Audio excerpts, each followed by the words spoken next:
Quero te convidar para abrir a sua Bíblia na primeira carta de Pedro, no capítulo 3. Nós vamos ler, queridos irmãos, do versículo 1 ao versículo de número 7. Primeira carta do apóstolo Pedro, no capítulo 3.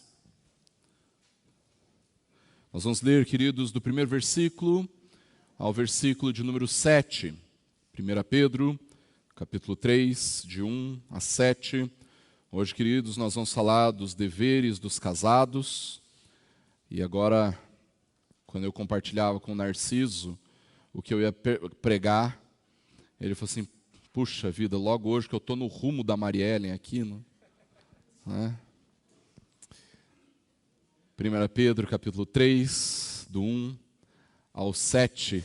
A palavra do Senhor diz assim: igualmente vocês, esposas, estejam sujeitas cada uma a seu próprio marido, para que se ele ainda não obedece à palavra, seja ganho sem palavra alguma por meio da conduta de sua esposa, ao observar o comportamento honesto e cheio de temor que vocês têm. Que a beleza de vocês não seja exterior, como tranças nos cabelos, joias de ouro e vestidos finos, mas que ela esteja no ser interior, uma beleza permanente de um espírito manso e tranquilo, que é de grande valor diante de Deus. Pois foi assim também que no passado costumavam se enfeitar as santas mulheres que esperavam em Deus, estando cada qual sujeita a seu próprio marido. Foi o que fez Sara, que obedeceu a Abraão, chamando-o de Senhor, da qual vocês se tornaram filhas, praticando o bem e não temendo perturbação alguma. Maridos, vocês igualmente vivam a vida comum do lar com discernimento, dando honra à esposa, por ser a parte mais frágil e por ser co-herdeira da mesma graça da vida. Agindo assim, as orações de vocês não serão interrompidas. Vamos orar? Deus, em nome de Jesus, nós nos humilhamos diante do Senhor e diante da Tua palavra, porque ela é a verdade. E porque nós cremos que a Tua palavra é a verdade, Deus, nem sempre nós queremos nos submeter a ela, porque nós amamos nosso pecado. Tem misericórdia de nós. Nos visita, nos traz transformação, fala conosco, ministra as nossas vidas, para que o nosso coração seja transformado e nós possamos amar o Senhor. E ao amar o Senhor, nós possamos amar a Tua palavra. E ao amarmos a Tua palavra, nós possamos nos sujeitar a ela. É isso que nós te pedimos, sem nome e para a glória do Senhor Jesus. Amém. Esses dias eu vi um comediante falando que ele foi numa consulta médica acompanhado da esposa.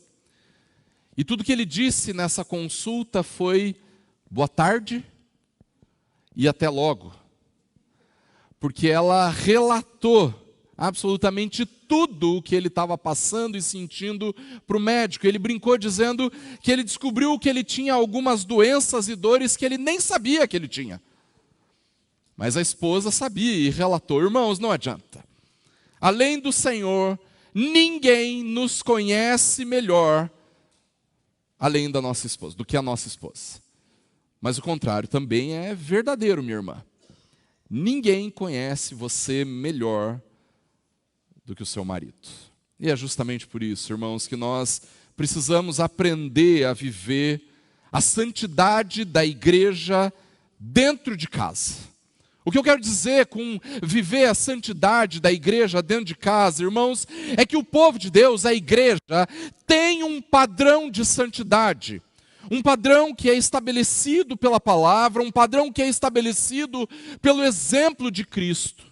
Essa é a santidade da igreja, irmãos, e essa é a santidade que nós devemos viver em todos os lugares, na sociedade, no trabalho e inclusive, obviamente, dentro de casa.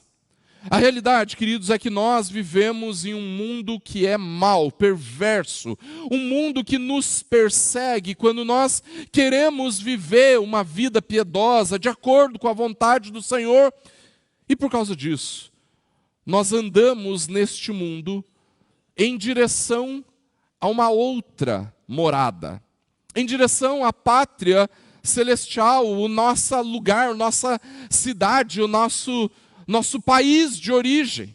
Nós somos peregrinos deste mundo mau, irmãos, e por causa disso, nós estamos caminhando em direção à santa morada, a morada celestial, a nossa verdadeira casa nos céus com o Senhor.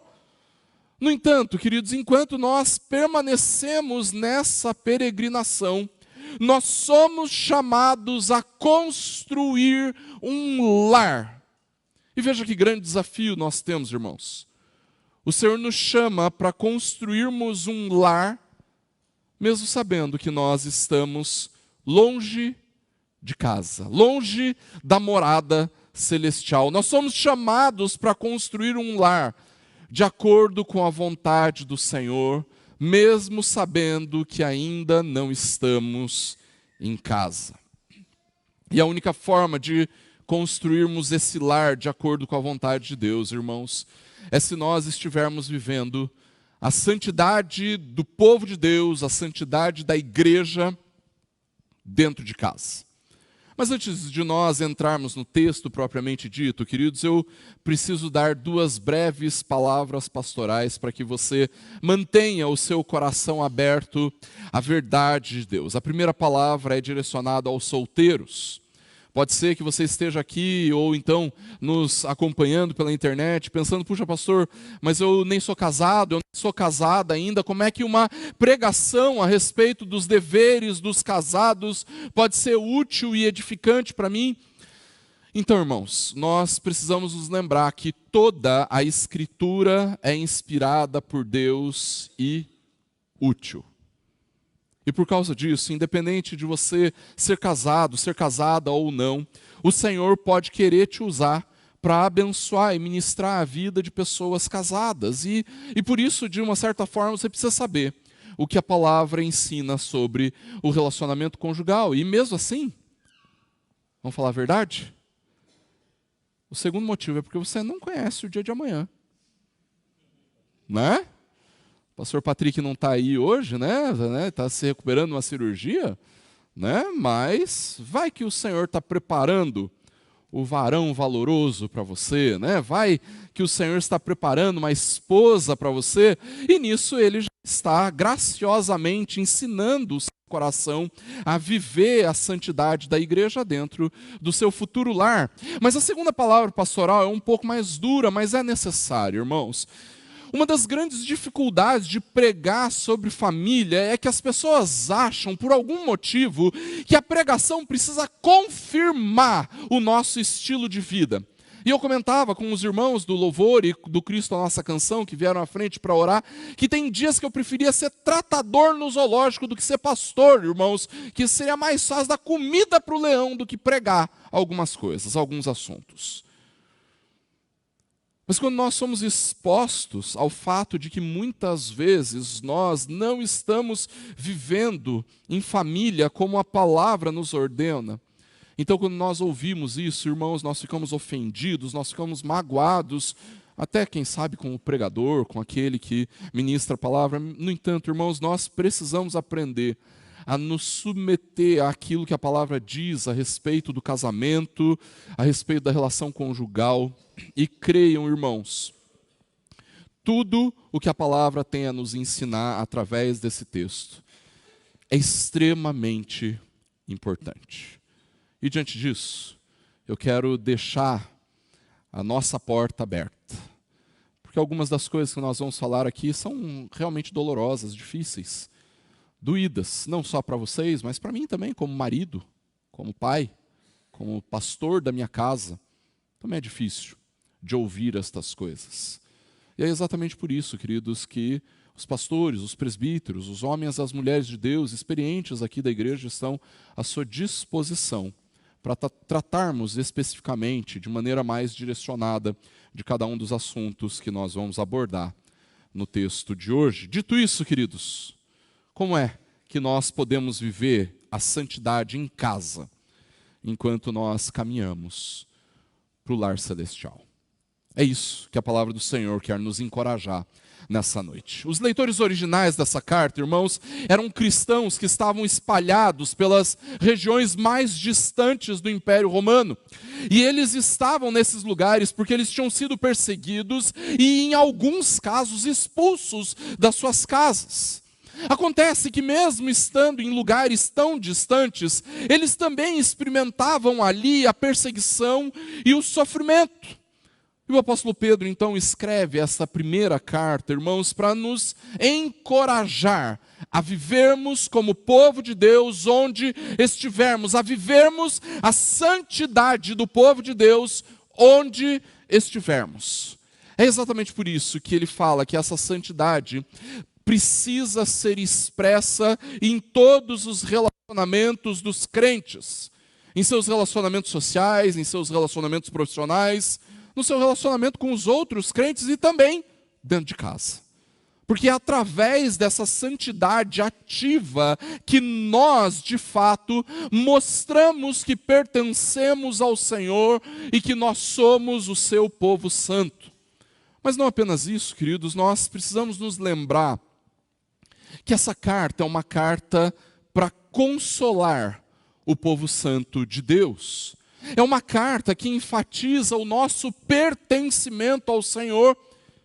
Pedro está querendo nos lembrar, irmãos, que o sofrimento não pode, nunca pode, jamais poderá nos afastar do Senhor. Essa carta é uma carta de encorajamento, irmãos. E o grande motivo de encorajamento que Pedro nos apresenta é o fato de que Jesus, o nosso Senhor, também foi perseguido, maltratado e humilhado. Mas mesmo sendo o Senhor, Jesus se sujeitou e se entregou nas mãos do Pai. E ao fazer isso, queridos, ele efetuou a redenção que nós precisávamos. Por causa do seu sacrifício, nós somos salvos e perdoados. E agora que nós pertencemos a ele, nós somos cuidados e edificados pelo pastor e bispo da nossa alma, edificados por Jesus. Pedro expressa essa realidade, queridos, já no início desse texto que nós lemos, quando ele diz: igualmente vocês, esposas. Igualmente quem? Igualmente o Senhor. Assim como o Senhor, esposas, vocês são chamadas para viver a santidade. O Senhor Jesus deu a sua vida por vocês. Agora vocês igualmente podem viver a sua santidade. Como? Em primeiro lugar, demonstrando a santidade na submissão ao marido. Assim como nós devemos nos submeter às autoridades, irmãos, assim como um servo deve se submeter ao seu senhor, a esposa deve se submeter ao seu marido. É isso que o apóstolo Pedro nos diz no versículo 1, queridos. Igualmente, vocês, esposas, estejam sujeitas cada uma ao seu próprio marido. Falar sobre submissão no contexto do século 21, irmãos, tem se tornado cada vez mais difícil. E se por um lado nós percebemos que a dificuldade advém por causa dos maus tratos que as mulheres sofreram ao longo dos séculos, por outro, irmãos, nós precisamos admitir que a dificuldade também vem, porque a ordem da palavra de Deus é questionada, não porque ela é mentira, não porque ela é má, não porque ela é ruim, mas porque o mundo em que nós vivemos é mau. Por isso, para a gente fugir da perversidade do nosso tempo, da nossa sociedade, então, irmãos, é importante prestarmos atenção àquilo que o Senhor diz na sua palavra. E a primeira coisa que nós precisamos perceber a respeito da submissão que a palavra do Senhor nos ordena, e que ordena às esposas, é que ela é uma submissão específica. Pedro não está dizendo que as mulheres devem ser submissas aos homens. Você percebeu isso no texto? Pedro não está dizendo que as mulheres são inferiores aos homens e que por isso elas então precisam se sujeitar, se submeter. Pedro é muito claro, irmãos, quando ele diz: estejam sujeitas cada uma ao seu próprio marido. Pedro não está dizendo que as mulheres devem se sujeitar aos homens, mas que a esposa deve se submeter ao marido. E na verdade, queridos, nós precisamos olhar para o contexto em que Pedro escreve isso. Porque no contexto do primeiro século, irmãos, a mulher era vista como um bem do marido. Ela pertencia ao marido, quase como se fosse um objeto ou um animal. Assim como o marido possui uma casa, um carro, um cavalo, ele possui uma mulher. E isso era verdade em quase todas as culturas daquele tempo, no Império Romano, mas também entre os judeus. A mulher era considerada uma subpessoa. Esse era o contexto em que o apóstolo Pedro escrevia isso, queridos. Uma realidade em que a mulher era uma coisa. E por causa disso, a mulher era destratada, era humilhada e, em muitos casos, violentada por causa dessa condição social em que ela se encontrava. E o apóstolo Pedro estabelece, então, estejam sujeitas ao seu próprio marido. Vocês não precisam se sujeitar a todos os homens. A fé cristã abomina que a mulher seja tratada assim. Então, para o seu bem, se sujeite ao seu marido, a nenhum outro homem. É diante desse contexto de cuidado com a mulher que a palavra nos coloca, irmãos, para que nenhum homem queira usar de força contra você. Para que nenhum homem queira forçar você a se submeter, então esteja sujeita ao seu próprio marido para a sua proteção.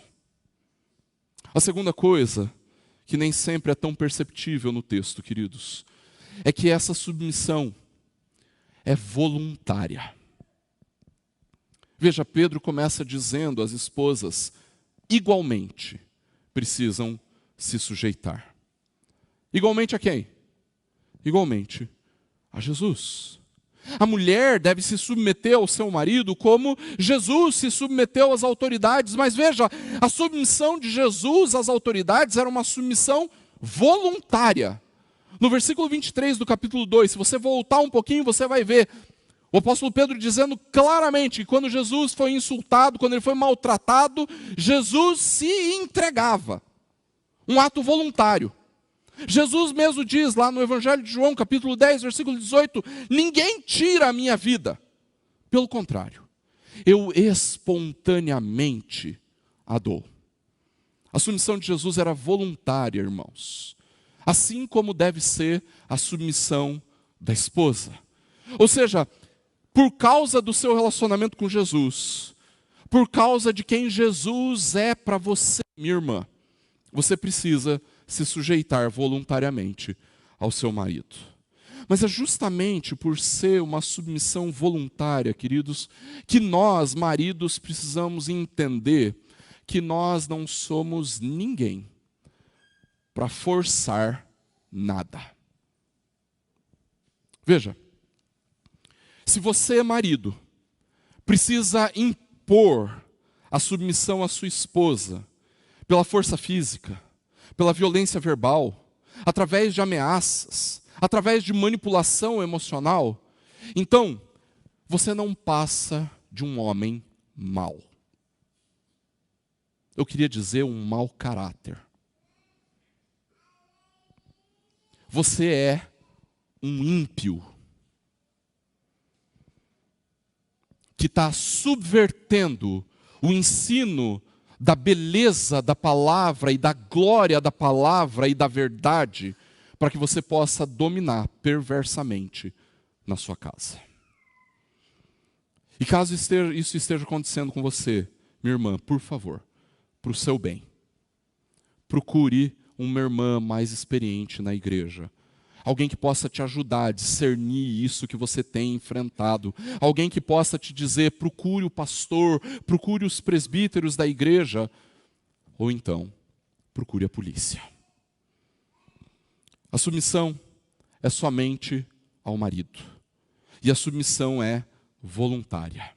Diante dessas duas realidades, queridos, agora nós podemos observar o motivo pelo qual Pedro diz que as mulheres devem se sujeitar ao marido. Ele diz, na continuação do versículo 1 e no versículo 2, para que, se ele ainda não obedece à palavra, seja ganho sem palavra alguma por meio da conduta de sua esposa, ao observar o comportamento honesto e cheio de temor que vocês têm. A esposa precisa se sujeitar ao seu próprio marido, porque o marido incrédulo pode ser alcançado pela pureza, pelo respeito e pela honestidade da sua esposa. O texto nos mostra uma das coisas mais marcantes a respeito do Evangelho, queridos, que é a verdade de que o Evangelho tem o poder de transformar vidas. Isso porque o apóstolo Pedro diz que o marido, mesmo incrédulo, é capaz de reconhecer o que o Evangelho faz na vida da esposa. Mesmo se ele for um incrédulo, ele consegue reconhecer o poder transformador na vida da sua esposa. E na realidade que o apóstolo Pedro está, irmãos, isso é muito importante. Nós precisamos lembrar que quando Pedro escreveu essa carta, queridos, as mulheres nem sempre tinham a liberdade de escolherem uma religião diferente da do marido. Se o marido era um judeu, a esposa não tinha muita liberdade para ser cristã. Se o marido era romano e adorava os ídolos pagãos, então a mulher não tinha permissão para se tornar cristã. Até mesmo por causa disso, queridos, a esposa não tinha a possibilidade de levar o marido no culto da igreja, sabe como? Ela não teria a possibilidade de convidar o marido para participar das suas atividades religiosas. Inclusive, ela teria que acompanhar o marido nas atividades religiosas dele. E seria uma enorme vergonha para o marido, naquela sociedade, se a esposa não o acompanhasse nas suas atividades religiosas. Por causa disso, queridos, o apóstolo Pedro diz que a submissão da mulher podia contribuir para que o marido percebesse o poder transformador do Evangelho. Entenda, Pedro não está fazendo uma promessa para nós. Pedro não está fazendo uma promessa para você, minha irmã. Não quer dizer que se você está se comportando como uma mulher temente a Deus, então o seu marido vai com certeza se converter. Não é isso que Pedro está falando. O que Pedro está nos dizendo, irmãos, é que o poder transformador do Evangelho, sendo demonstrado na vida da esposa, pode levar o marido a abrir o seu coração para a verdade da palavra. Mas veja, Pedro não está dizendo que o marido pode ser alcançado sem a pregação do Evangelho. O fato dele dizer que o marido pode ser ganho sem palavra alguma, não quer dizer que ele vai se converter sem a proclamação do Evangelho, não. Na verdade, o texto indica para nós, irmãos, que o marido pode ser muito mais impactado pela conduta da sua esposa do que pelo constante falatório. É a conduta da mulher que pode levar o marido a se abrir para o Evangelho e não a falação na cabeça do marido. Não adianta ficar repetindo versículo. Não adianta ficar dando lição de moral no marido. Não adianta ficar brigando com o marido. Até mesmo porque, queridos, a Bíblia diz que a mulher briguenta é pior que o gotejar constante. A mulher que fala muito, queridos, é pior que tortura chinesa. Minha irmã, se você quer ganhar o seu marido, então para de falar. Para de dar lição de moral no seu marido. Seja submissa. É através da sua submissão que você vai mostrar para o seu marido o poder transformador do Evangelho. Irmãos, nós somos chamados para viver a santidade da igreja dentro de casa. E as mulheres fazem isso ao viver a submissão ao marido. Mas não apenas isso, irmãos. Em segundo lugar, nós vivemos a santidade da igreja dentro de casa, demonstrando a santidade na modéstia e na mansidão. Nós vivemos a santidade da igreja dentro de casa, demonstrando a santidade na submissão, mas também demonstrando a santidade na modéstia e na mansidão. Queridos, eu sei que nós vivemos num tempo bem maluco, bem estranho. Um tempo em que os homens estão preocupados demais com a sua aparência. E talvez em algum momento a gente precise inclusive discutir o motivo disso. No entanto, irmãos, nós precisamos admitir que as mulheres ainda são, pelo menos na maioria dos casos, as especialistas em estética, não é verdade? Lá em casa, a May é a nossa fiscal de moda. Uma vez, queridos, a May estava viajando, eu cheguei na igreja e uma irmã olhou para a roupa do Dani, a roupa que o Dani estava usando e brincando, ela disse para mim, pastor, a May está viajando, né? Eu percebi, né? Queridos, ainda que nós vivamos num tempo maluco em que os homens gastam demais com cremes, óleos, perfumes, salão de beleza e em alguns casos até maquiagem, as mulheres ainda são as que mais se preocupam com isso. É exatamente por isso, queridos, que Pedro diz às mulheres, versículo 3 e 4, que a beleza de vocês não seja exterior, mas que ela esteja no ser interior, uma beleza permanente de um espírito manso e tranquilo, que é de grande valor diante de Deus. Veja, irmãos, Pedro não está proibindo as mulheres de se enfeitarem, não está proibindo as mulheres de arrumar o cabelo ou de se vestirem bem. Pedro não está dizendo que as mulheres não podem investir na beleza exterior. O que Pedro está dizendo, queridos, é que investir na beleza interior é muito mais importante do que investir na beleza exterior. É evidente, queridos, que Pedro não está dizendo que a mulher de Deus tem que andar mal acabada, descabelada, vestindo uns trapinhos qualquer. Não é isso. Mas é impossível deixar de perceber, irmãos, que a modéstia é a virtude que fundamenta a estética da mulher de Deus. O princípio que fundamenta a estética da mulher de Deus não são as suas condições financeiras. Não é o que você pode pagar pelos cremes e salão e joias e roupas. O que fundamenta a estética de uma mulher de Deus é a sua modéstia. E veja por quê.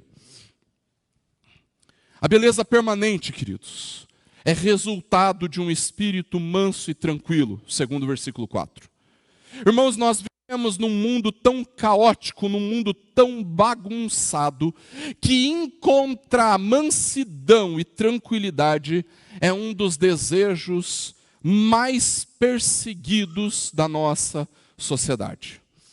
As pessoas gastam rios de dinheiro para viajarem para lugares isolados, longe do caos, longe da agitação das grandes cidades.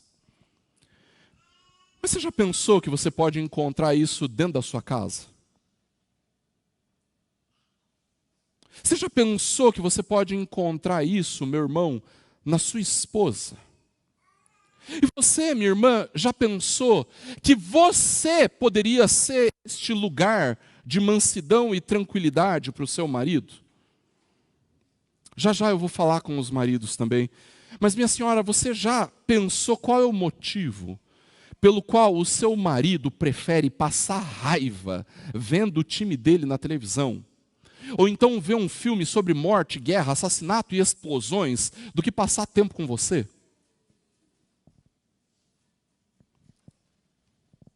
É bastante provável que ele encontre mais mansidão e tranquilidade nessas coisas do que conversando com você. Ou seja, por causa do seu constante falatório e reclamação e tolice e futilidade, ele prefere procurar, entre aspas, mansidão e tranquilidade no caos do mundo moderno do que num tempo agradável com você. Você precisa ser esse lugar de mansidão e tranquilidade para o seu marido.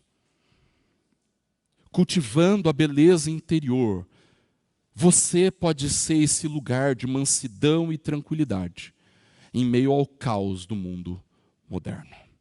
O segundo motivo pelo qual a modéstia é a virtude fundamental da estética feminina, queridos, é porque a beleza interior é aquilo que Deus de fato valoriza. O fim do versículo 4 nos mostra isso.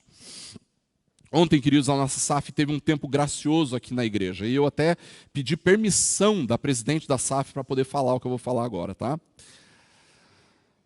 E glória a Deus pelo tempo que as nossas mulheres estiveram aqui. Mas, irmãos, a nossa SAF só pôde fazer esse tipo de atividade de vez em quando, porque ela tem investido muito mais na piedade, na identidade da mulher como serva de Deus. Muitas vezes, irmãos, os chamados ministérios de mulheres nas igrejas trabalham a questão da feminilidade bíblica e reduzem o ser mulher a questões meramente exteriores, a estética, ao ser mãe, ao ser esposa, etc.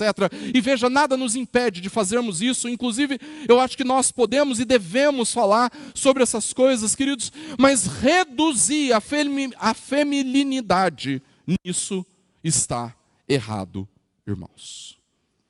A coisa mais importante do ser mulher é uma vida de piedade.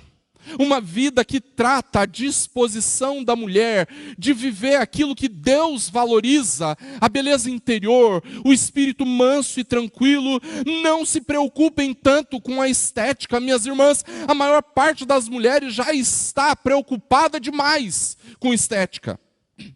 E se você acha que não, então faz o seguinte cálculo. Soma tudo o que você gastou ao longo do ano com estética. Some o salão, os cremes, os shampoos especiais, porque não pode ser qualquer um, as maquiagens, as roupas, as joias, etc. E compare esse valor com o quanto você gastou investindo na sua vida espiritual. Você logo vai perceber que existe um grande desequilíbrio. Irmãos, as mulheres crentes não precisam de mais dicas de beleza, ou mais dicas de vestuário, ou de mais sessões de massagem, ou de curso de maquiagem na vida da igreja. O que as mulheres precisam é aprender mais sobre a sua identidade em Cristo. É nisso que as SAFs das nossas igrejas deveriam investir, é nisso que os departamentos de mulheres deveriam gastar o seu maior tempo, valorizar aquilo que Deus, de fato, valoriza. O terceiro motivo pelo qual a modéstia é a virtude fundamental da estética feminina, irmãos, é porque a modéstia demonstra respeito ao marido.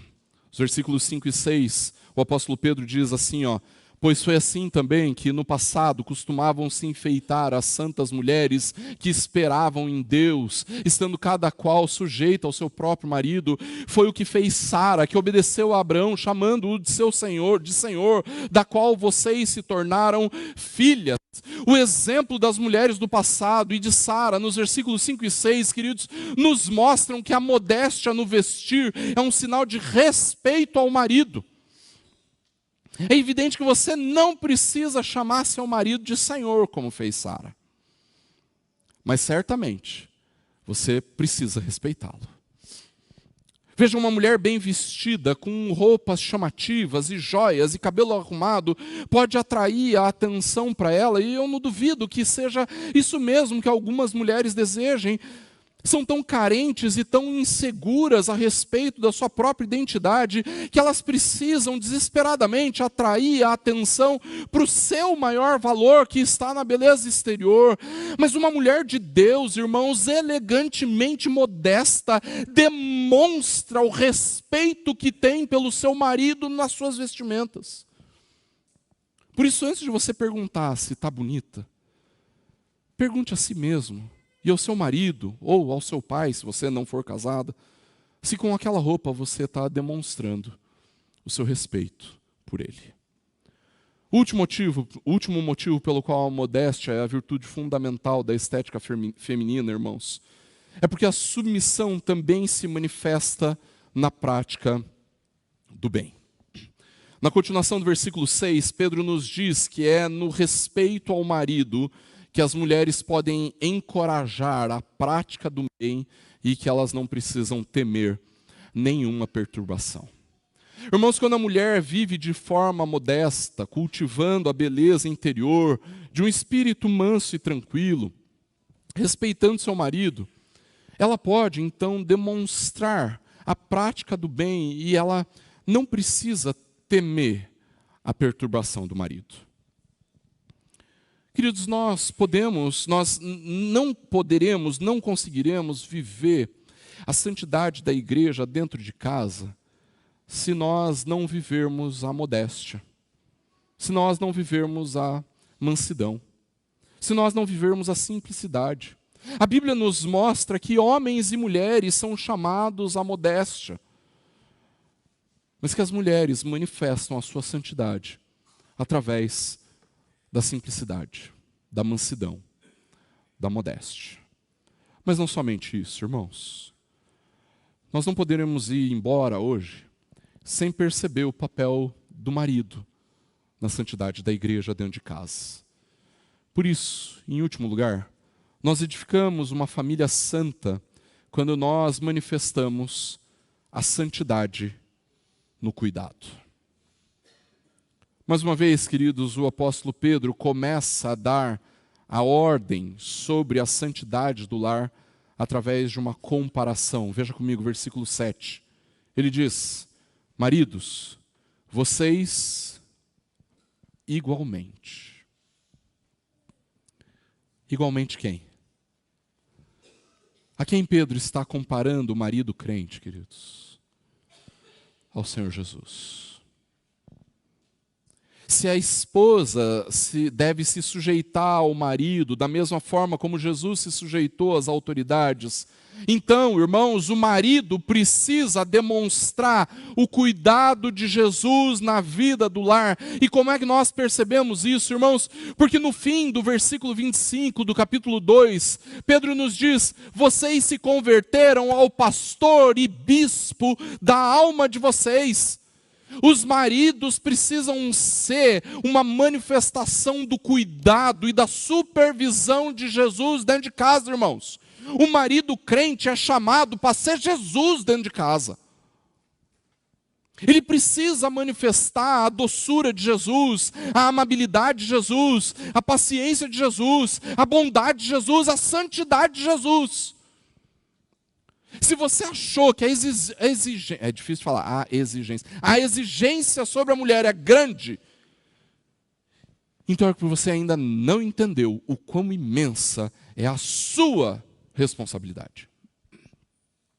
Eu vou te falar, é muito mais fácil ser submissa e modesta e mansa do que manifestar o cuidado de Jesus. E essa é a nossa responsabilidade como maridos, irmãos. Queridos, nós construímos a santidade dentro de casa, cuidando da nossa família, em especial, cuidando da nossa esposa.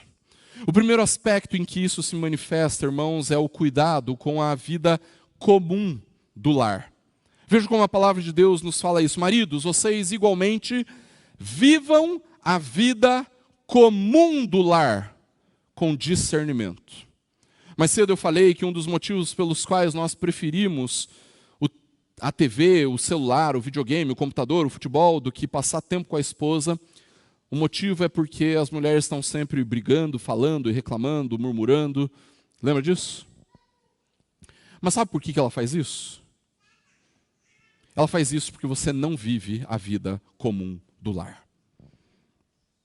Ela faz isso porque a porta do armário leva 6 meses para ser consertada. Ela faz isso porque a luz do corredor leva 40 dias para ser trocada. Ela faz isso porque a louça continua se acumulando em cima da pia. Ela faz isso porque o lixo demora para ir para a rua. O motivo pelo qual a sua esposa está sempre reclamando é porque você não é sábio. É porque você não tem discernimento. Você não tem sabedoria para viver a vida comum do lar. Queridos, as crianças estão chegando agora, mas não se perca. Não se perca, preste atenção aqui. As crianças são assim mesmo, elas vão chegar, vão sentar, fazer barulho, conversar, contar as novidades, mas não se perca, você tem condições de se concentrar aqui. O motivo pelo qual a sua esposa está sempre reclamando é porque tem faltado discernimento, sabedoria na sua vida comum do lar. Mas não somente isso, queridos. Viver a vida comum do lar também expressa o zelo pela edificação da comunhão dentro de casa. O marido é chamado para edificar a vida comum, irmãos. E não tem como fazer isso com egoísmo, pensando apenas em si mesmo, no seu prazer, no seu conforto. Às vezes, queridos, os homens querem demonstrar uma pretensa superioridade quando eles olham para as coisas do universo feminino e pensam: meu Deus, que futilidade. Como é que elas só conseguem pensar em novela? Ninguém vê novela, mas em maquiagem, em roupa. Como é? Que coisa mais inútil, que vida fútil. Mas sejamos honestos, irmãos. Nós homens só falamos sobre esportes e videogame e carro. Há uma tolice no universo masculino que é tão fútil e raso quanto a futilidade e tolice no universo feminino também. Nós precisamos aprender a edificar a vida comum da casa com sabedoria, com discernimento, não com tolice, não com futilidade, mas com as coisas de Deus, com profundidade, com temor, com sabedoria. E nós só provamos destas coisas, meus irmãos homens, aos pés da cruz. Veja, queridos, a palavra nos encoraja a vivermos a vida comum, para que a santidade seja verdadeira. Mas como é que nós vamos construir uma vida comum, irmãos, se os maridos costumam fazer coisas em segredo? E isso às vezes se manifesta até na educação dos filhos. Não conta para sua mãe, não. Não tem nada mais perverso do que isso, irmãos. Irmãos, que vida comum é essa, que a sua esposa não pode saber o quanto você tem guardado no banco? Ela pode optar por não saber, mas não porque você quer controlar essas coisas. Que vida comum é essa, em que a sua esposa não pode saber como é que você gasta o dinheiro de vocês? Que vida comum é essa, que a sua esposa não pode ver o seu celular? Como é que ela não pode saber com quem você conversa? Que vida comum é essa, que ninguém pode saber o que você faz no seu computador?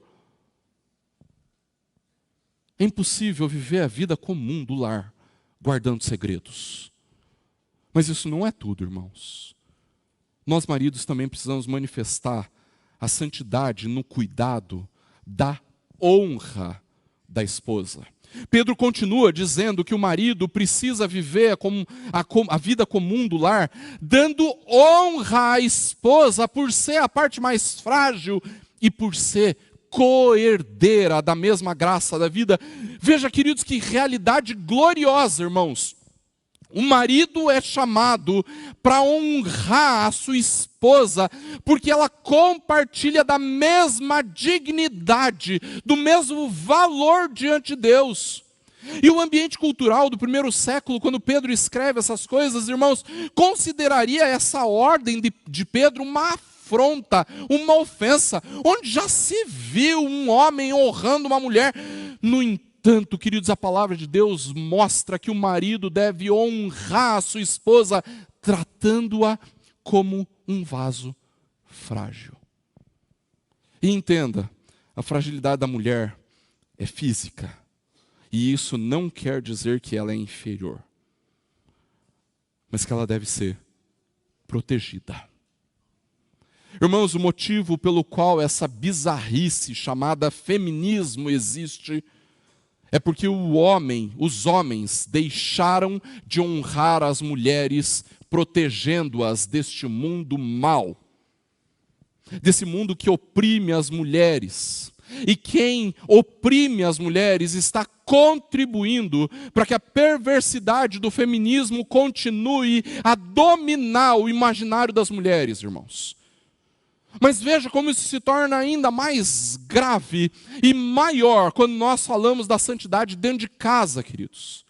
Se o marido deve honrar a sua esposa através da proteção, será que nós honramos as nossas esposas quando nós somos grosseiros, violentos, beberrões? Será que nós honramos a nossa esposa quando nós somos comilões e desleixados com a aparência? Sabe aquela história de sair de casa todo dia com a camisa de time de futebol velha e chinela? E é chinela, não é nem chinela, é chinela mesmo. Irmão, será que nós estamos honrando as nossas esposas quando nós somos manipuladores, silenciosos, ardilosos e sarcásticos? Certamente não, irmãos. Preste bem atenção. Se a esposa se sente ameaçada por você, se ela tem medo de você, então você não está honrando a sua esposa, e pior do que isso, você não está honrando o Senhor, porque Ele fez da sua esposa, meu irmão, co-herdeira da mesma graça da vida. Você desonra o Senhor e a sua esposa quando você faz ameaças, quando você usa de violência verbal, quando você usa de grosseria, sarcasmo e manipulação contra a sua esposa. E sabe como é que nós podemos saber disso? Porque a nossa vida de piedade é afetada por essas coisas. Irmãos, nós só poderemos viver a santidade da igreja dentro de casa quando nós, maridos, aprendermos a edificarmos a comunhão da nossa casa, vivendo a vida comum do lar e honrando a esposa. Se nós não vivermos como Jesus, nós não manifestamos o cuidado de Jesus com a nossa esposa, queridos. Então nós nunca vamos conseguir construir a santidade da igreja dentro de casa. Mas se nós queremos viver como o povo santo de Deus, então, irmãos, nós não temos escolha. Nós precisamos viver a santidade dentro de casa. Concluindo, irmãos, Pedro termina nos falando sobre algo muito importante.